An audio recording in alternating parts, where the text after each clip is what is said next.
I can't see how the mandates can go on forever.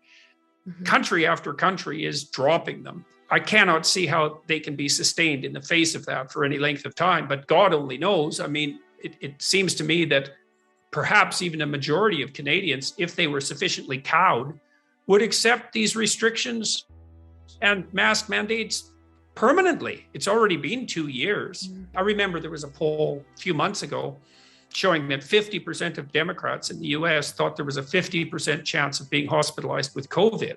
And 25% of Republicans believe the same thing. And I'm sure the proportions are very similar in Canada. People are afraid, and the politicians should be coming out and saying, we got this. Like, there's always things to be afraid of, but that isn't what's happened. But our prime minister could easily double down because he's a teenager. He's a teenage actor, fundamentally.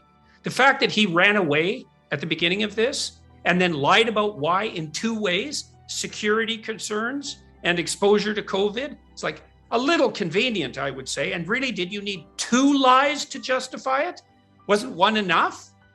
Apparently not. And the fact that he ran away at all is just also jaw-droppingly stunning to me. I think it's easier for people to believe that the truckers are January 6th level insurrectionists than it is for them to believe that they have a leader who is that immature and cowardly.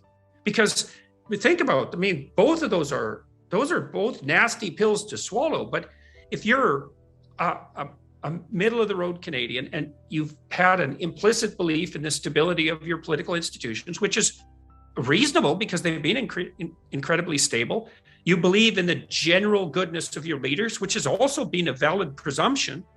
And now you're forced to swallow this pill, which is, no, things are so bad that your leader, who's a teenage actor, literally ran away in the face of some political opposition, or these people can't be trusted. Well, obviously, it's much easier to believe that the truckers can't be trusted.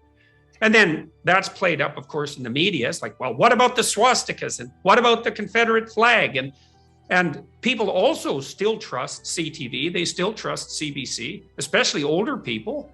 And it's no wonder they do, because once you could, and they're not up on the technological revolution, and no bloody wonder, because who is?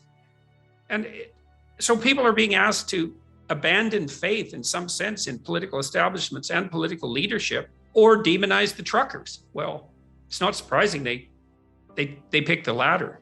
Do you think people like living in fear in some sense? I don't think people like living in fear, but they like to believe that they're on the side of compassion and security when uncertainty and threat looms.